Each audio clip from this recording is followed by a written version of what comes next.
Alô amigos, alô amigas do Colégio Santo Inácio, a satisfação estar conversando aqui de novo com vocês. Dessa vez vamos fazer o estudo de Sociologia no módulo 3, na frente A, que trata do socialismo, trata do materialismo histórico sob o pensamento do Karl Marx, sociólogo, filósofo, jornalista, economista do século XIX. Marx fez um estudo aprofundado do modo de produção capitalista a partir da Revolução Industrial. Então, segundo ele, a humanidade evolui através da substituição de um modo de produção por um outro modo de produção mais avançado e ajustado ao desenvolvimento das forças produtivas. Então, é fundamental ter um entendimento do significado desses conceitos. Forças produtivas, para Marx, significa os trabalhadores e os seus instrumentos de trabalho. Para ele, a relação de trabalho é fundamental, a categoria trabalho é fundamental para se entender a evolução da humanidade. Como a sociedade evolui, é como a sociedade trabalha, como ela interage com a natureza. À medida que você transforma a natureza através de seu trabalho, você está transformando também a si mesmo, aos valores instituídos em determinada sociedade. Então, na evolução da humanidade, a primeira etapa teria sido a comunidade primitiva.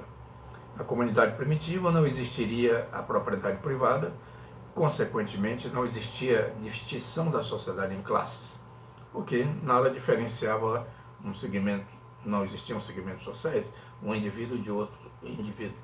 Viviam do que a natureza oferecia. Caçavam, pescavam, coletavam, extraíam da natureza os meios necessários à sua sobrevivência material. Ele deu o nome a isso de comunidade primitiva. O surgimento da sociedade se caracteriza pelas diferenças. As comunidades se caracterizam pelas semelhanças e as sociedades pelas diferenças. A partir do momento que um indivíduo chega, e eu reservei aqui esse livro Pelos Caminhos da Sociologia, foi escrito aqui pelo Nelson Campos, coincidentemente sou eu, e aqui está tratando de um pensamento de Jean-Jacques Rousseau, sobre a origem e a desigualdade dos indivíduos. Então eu vou ler isso aqui para vocês. O primeiro que, tendo cercado um terreno e lembrou de dizer, isto é meu, e encontrou pessoas bastante simples para acreditar, foi o verdadeiro fundador da sociedade civil. Quantos crimes, guerras, assassínios, misérias, horrores, não teria poupado o gênero humano aquele que, arrancando as estacas ou tapando os buracos, tivesse gritado aos seus semelhantes, livrai-vos de escutar este impostor, estareis perdidos se esquecerdes que os frutos são de todos e a terra de ninguém.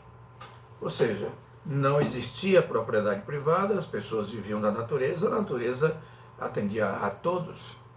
À medida que o homem vai mudando a sua forma de viver, em termos materiais, quando surge a agricultura, com ela surge também o agricultor. Então, uma coisa não pode ser separada da outra, atividade econômica, da organização social. E o homem os homens que eram inicialmente nômades, buscando de canto em canto os meios necessários à sua sobrevivência material, eles se tornaram sedentários. Mas aí surge a propriedade privada, surge aquele que tem a terra e aquele que não tem. O que tem, o mais forte, domina o mais fraco, e obriga o mais fraco a trabalhar para o mais forte. Deu origem a isso, a escravidão. E com a escravidão, com os choques envolvendo os segmentos que passaram a existir da sociedade, vai surgir também o Estado. O Estado surge como instrumento político coercitivo. É um instrumento de força. Não é um instrumento neutro que procura estabelecer o consenso, harmonizar as relações entre os indivíduos. Não. Ele está a serviço da aristocracia dominante, dos donos das propriedades, dos donos das terras. Passamos para a Idade Média, chegamos ao sistema feudal e temos aí o quê? De um lado, o clero que reza, a nobreza que luta e os servos que trabalham. É uma evolução, deixa de existir a escravidão, o modo de produção escravista, e passa a existir o modo de produção servil.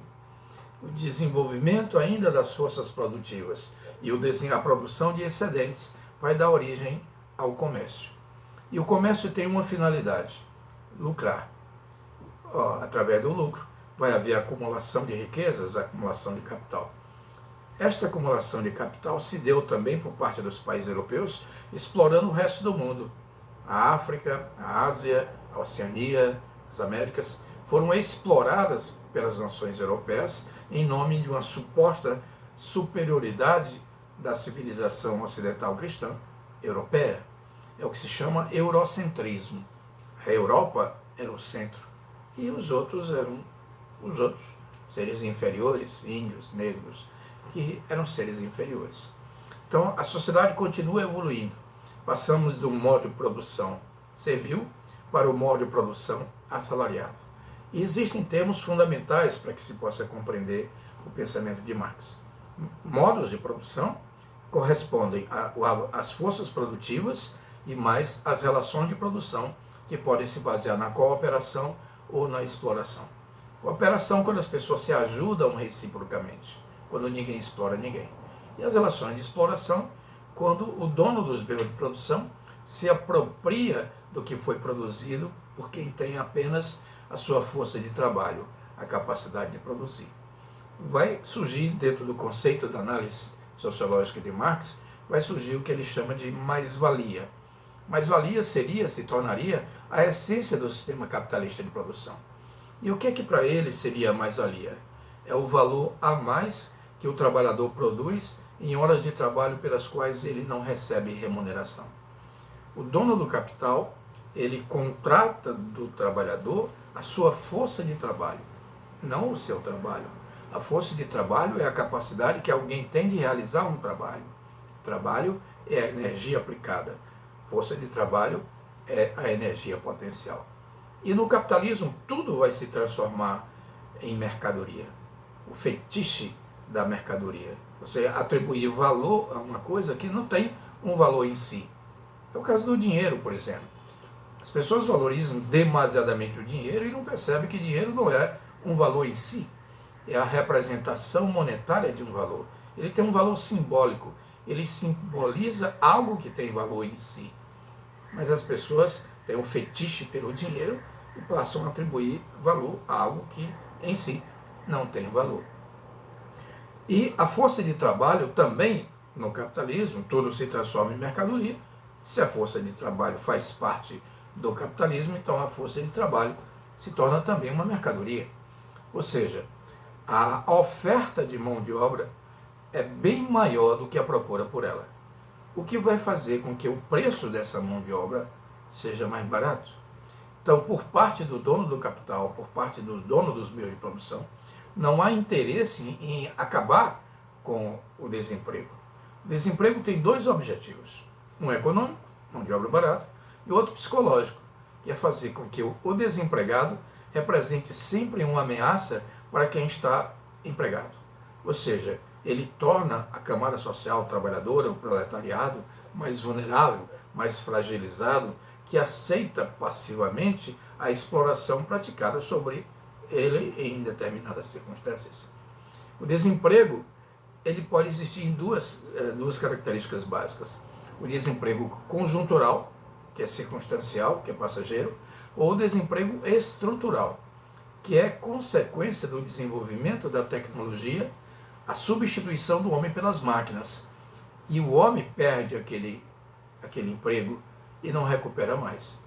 Se você for, por exemplo, a um banco, você vai encontrar uma quantidade significativa de caixas eletrônicos. Se você olhar com uma visão sociológica aquilo que você está vendo, você não está vendo apenas uma máquina. Você está vendo trabalhadores que perderam o emprego por causa daquelas máquinas. Mas a máquina não faz greve, a máquina não reclama, a máquina não vai protestar contra uma situação que lhe é desfavorável. O trabalhador protesta, ele se organiza, ele luta para conquistar direitos, para reduzir a jornada de trabalho. Ora, na Revolução Industrial, a jornada de trabalho chegava a 16 horas. Hoje temos 8 horas, em alguns países até 6 horas a jornada de trabalho. Isso é resultado de lutas, de conquistas, de organização, de politização e de consciência de que se as pessoas se unirem, elas podem mudar uma situação que lhe é desfavorável. A ideologia é fundamental na análise sociológica de Marx, o conceito de alienação e consciência. Alienação tem significados distintos. Pode existir alienação do trabalho e alienação do trabalhador. Alienação do trabalho é quando você produz e não se apropria do fruto do seu trabalho. Seu trabalho é alienado. Você está trabalhando para outro e não para si. E quando você diz que o trabalhador é alienado, significa dizer que ele desconhece o que está efetivamente produzindo. Porque ele se especializa numa etapa da produção. Ele não tem a noção de totalidade do produto por inteiro. Porque ele faz parte de uma linha de montagem em que um trabalho de um operário vai complementar o trabalho de um ou outro operário. Ele perde a noção do produto final, diferentemente do artesão. O trabalho do artesão não era alienado. Ele tinha o domínio, ele tinha o conhecimento, dominava a técnica de fazer um produto qualquer, um sapato, por exemplo. Ele fazia, curtia o couro, fazia o molde e fazia o sapato. E ele fez, fruto do trabalho dele. Você encomendou a ele um sapato para você. Então você está pagando a ele pelo trabalho realizado por ele. Então ele se apropriou do resultado do trabalho dele. Significa então que o trabalho dele não é alienado. Mas se você trabalha para outro, você tem o seu trabalho alienado. E quando a pessoa é politicamente alienada, significa dizer que ela não pensa pela própria cabeça. Ela não consegue compreender os mecanismos de dominação que existem na sociedade. E Marx faz uma espécie de metáfora, como se fosse uma estrutura de um edifício. Ele fala da infraestrutura, da base material da sociedade, todo tipo de atividade econômica. Pode ser agricultura, pode ser a pecuária, pode ser o extrativismo vegetal ou mineral, pode ser a manufatura, pode ser o trabalho artesanal, pode ser a maquinofatura. Tudo isso faz parte da infraestrutura. Então essa infraestrutura, a base econômica, se associa de forma inseparável da organização da sociedade. Sobre esta infraestrutura, ele fala na existência de uma superestrutura, de natureza política, de natureza jurídica e de natureza ideológica. Essa ideologia se inclui os valores, a ética, a moral, as leis, as crenças, os mitos. As ideologias, de modo geral, representam a maneira de pensar de uma determinada sociedade em determinada época e lugar. E o que é que o Marx vai dizer sobre isso? A ideologia dominante em uma época, para ele, é sempre a ideologia das classes sociais dominantes naquela época e lugar. A maneira de pensar não vem da genialidade de algum intelectual. Ela diz respeito a determinados valores. Então, no capitalismo, tudo tem uma finalidade: lucrar. E para lucrar se faz qualquer tipo de negócio, inclusive guerras. Então, fica claro, a organização política é a representação dos interesses da camada social que tem o controle da base material. Se mudar a infraestrutura, ela vai exercer uma pressão no sentido de provocar uma transformação na superestrutura. Vejamos, no sistema feudal, a economia era agrária. Se a economia era agrária, vamos concluir que a sociedade é rural. E podemos concluir o que mais? Que quem mandava, quem exercia o poder político, era a camada social que exercia também o poder econômico. O direito de governar se baseava na posse da terra. E mais do que isso, as leis, as estruturas jurídicas, os códigos, representam os valores, os interesses de quem dominava naquela época e lugar. No feudalismo, predominava o direito consuetudinário. Não é um direito constitucional estabelecido em leis escritas, é um direito baseado nos costumes, nas tradições, e essas tradições favoreciam, evidentemente, os segmentos sociais dominantes, clero e nobreza. Por isso, no período medieval, predominava o teocentrismo. Tudo se explicava em nome de Deus e tudo se explicava com base na fé, uma mentalidade dogmática, um espírito associativo, o ascetismo e uma concepção astronômica chamada de geocentrismo. Passamos para a Idade Moderna, esses valores são inteiramente alterados. Vai surgir o humanismo, a valorização da cultura clássica greco-romana, e que vai considerar a Idade Média um período culturalmente morto. Evidentemente Isso é a visão dos humanistas em relação a uma cultura diferente da cultura deles, porque eles priorizavam a razão, a comprovação, a experiência, a racionalidade era a experiência, a comprovação, eram o critério da verdade. E você deixa de lado os valores. E por que mudaram os valores? Porque na Idade Média os valores dominantes eram os valores clericais, os estabelecidos pela igreja. A igreja perde o poder, então perde o domínio das ideias e vai surgir o individualismo, a lucratividade, a exploração, as relações assalariadas de produção. E Marx vai fazer um estudo exatamente dessas concepções. A maneira de pensar, ajustada à maneira de viver. Então, o pensamento de Marx é um pensamento revolucionário, assumidamente revolucionário, em defesa dos interesses das classes sociais subalternas, trabalhadoras. Eu disse a vocês que a categoria trabalho para Marx é fundamental esse entendimento. Você transforma a natureza pelo trabalho e transforma a si mesmo. E esta é a visão de Marx. A libertação da sociedade através do trabalho, em que deixa de existir a exploração da mais-valia e que aquilo que fosse produzido coletivamente deveria ser dividido coletivamente. Então, iria gradativamente, através de um processo de transição, que para ele se chama socialismo. O socialismo era uma etapa para se chegar a uma sociedade comunista lá na frente, não sei quando, não sei onde.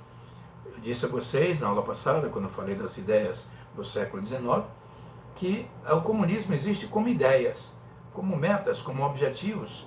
Você está lembrado que na 11ª tese de Marx sobre Ludwig Feuerbach e o fim da filosofia clássica alemã, ele dizia: os filósofos se limitaram a interpretar o mundo de diferentes maneiras. O que importa é transformá-lo, é agir no sentido de mudar uma sociedade profundamente desigual, uma sociedade em que ofereça oportunidades iguais para todos os indivíduos.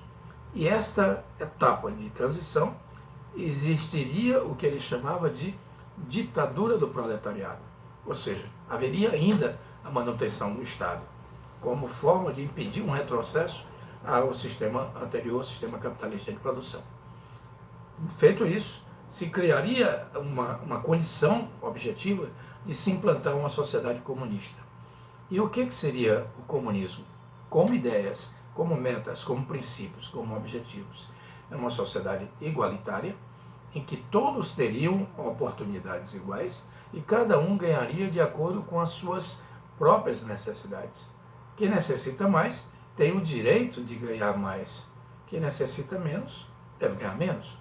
As desigualdades sociais seriam abolidas oferecendo condições semelhantes a todos. Ou seja, se uma pessoa é solteira, que necessita de menos para se manter só a si mesmo, é diferente de uma pessoa que é casada e tem 5 filhos, por exemplo, que o trabalho dele vai gerar condições para manter 7 pessoas e não uma só. Então, o comunismo, acabando com a desigualdade social, que é fruto, é oriundo da propriedade privada dos meios de produção, você eliminaria a propriedade privada, ofereceria oportunidades a todos, as classes sociais desapareceriam e aí seria instituído o comunismo. Como vocês podem perceber, não foi estabelecido o comunismo em nenhum lugar do mundo. Quando se diz a Rússia é comunista, a China é comunista, Cuba é comunista, isso é uma conversa fiada, é não entender a realidade. O comunismo seria uma sociedade igualitária, sem propriedade privada dos meios de produção e sem Estado, sem classes. Em que lugar do mundo existiu isso? Onde é que existe isso? Existe como ideia, como proposta, como meta a ser conseguida. Olha, quando se propõe uma sociedade igualitária, as suas ideias, as suas propostas irão se chocar com aquelas pessoas que são mais privilegiadas, mais bem favorecidas, e são pessoas que detêm o controle dos meios de produção, e nós sabemos que vivemos numa sociedade profundamente desigual. Ora, quem é privilegiado quer manter seus privilégios. Portanto, os segmentos sociais dominantes, por serem dominantes, por serem privilegiados, eles são ideologicamente conservadores e vão combater qualquer tipo de ideia que se contraponham aos seus interesses, aos seus privilégios, a uma estrutura que os favorece. Por isso eles combatem esse tipo de ideias. E muitas pessoas foram presas, perseguidas, mortas, torturadas por defenderem uma sociedade igualitária. E quem é que manda prender? O Estado. O Estado é um instrumento político coercitivo a serviço dos dominantes. Então, para você mudar essa estrutura, tem que primeiro conscientizar as pessoas de que é possível mudar. Mas para isso é necessário primeiro você se libertar. Aí você pode até comparar com a alegoria da caverna de Platão, que ele dizia: a libertação do indivíduo é um processo difícil, sofrido e doloroso. Veja que você não se liberta assim de um estalo. Você começa a refletir, começa a pensar, começa a questionar, procurar entender a sociedade, e aí vai perceber que tudo que você olha, que tudo você fez, que você vê, foi fruto do trabalho de alguém. É o trabalho coletivo que produz a riqueza. E, segundo, já que estamos falando no pensamento de Marx, se a riqueza é produzida coletivamente, segundo ele, deve ser apropriada coletivamente, para que todas as pessoas tenham oportunidades iguais e possam viver uma sociedade mais justa, mais fraterna, de caráter universal, que é um princípio básico da ética, a universalidade. Não importa onde você nasceu, não importa onde você viveu, não importa as suas crenças, suas convicções políticas, nós somos seres humanos e habitamos o planeta Terra. Podemos morar, viver em paz. Muito obrigado, até a próxima. Mantenham-se em casa, se cuidem. Felicidades.